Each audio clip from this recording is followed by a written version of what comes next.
Kalau menurut pendapat saya dan juga hal-hal yang bisa kita lihat sebagai referensi penopang bahwa karena negeri ini memang telah melakukan langkah dari awalnya saja sudah sembrono. Keberadaan salah satu jenis vaksin yang dibeli dari negeri Cina itu menjadi pertanyaan besar. Ini menjadi catatan yang memalukan buat kita bahwa sebuah negara membeli sesuatu yang masih diragukan daya sembuhnya, daya rehabilitasinya, daya pengobatannya atau daya tahan, daya tangkalnya. Maka dari itu kalau ditanyakan kepada saya, sedapat mungkin kita tidak bervaksin karena vaksinasi secara sejarahnya selalu hanya dialamatkan kepada orang-orang lemah yang bermultiplier efek.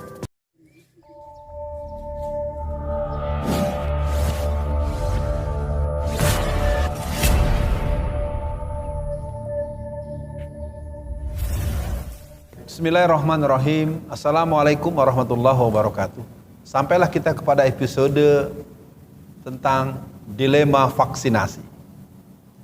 Vaksinasi merupakan sebuah peristilahan terhadap sebuah tindakan dengan akar kata vaksin. Vaksin adalah satu bentuk pelumpuhan kepada jenis penyakit yang sebetulnya dia menjadi sebuah bentuk antitesis daripada penyakit yang akan dianggap dilemahkan atau disembuhkan. Dan ingat bahwa vaksin bukan obat penyembuh. Vaksin berjalan tidak bisa instan. Semua orang tahu dulu ada vaksin difteri, vaksin polio, bahkan ada penyakit yang sangat terkenal, yang sangat menimbulkan korban yang banyak, yaitu AIDS. AIDS. AIDS adalah sebuah bentuk penyakit karena pola relasi seksual yang bersifat menyimpang. Selama lebih dari 40 tahun berkembangnya wabah AIDS di mana-mana, di seluruh dunia, sampai hari ini belum ada vaksin yang bisa dipakai. Bagaimana kita bisa memahami vaksin itu menjadi sesuatu yang solutif atau solusi? Sementara kita tahu COVID-19 itu baru berjalan 1,5 tahun atau 2 tahun kurang.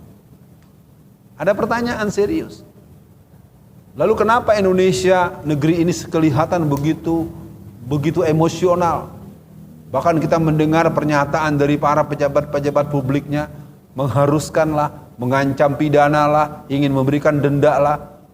Padahal kalau mereka sebagai pengelola negara mau membaca dasar undang-undang, membaca dasar-dasar yang berhubungan dengan ketentuan undang-undang kesehatan dan pelayanan kesehatan masyarakat, mereka harusnya malu. Vaksinasi kalaupun memang dilakukan, dia adalah hak, bukan kewajiban, bukan keharusan, apalagi dengan ancaman. Lalu pertanyaannya, kenapa Indonesia mengambil langkah seperti itu? Kalau menurut pendapat saya dan juga hal-hal yang bisa kita lihat sebagai referensi penopang bahwa karena negeri ini memang telah melakukan langkah dari awalnya saja sudah sembrono. Keberadaan salah satu jenis vaksin yang dibeli dari negeri Cina itu menjadi pertanyaan besar. Ini menjadi catatan yang memalukan buat kita bahwa sebuah negara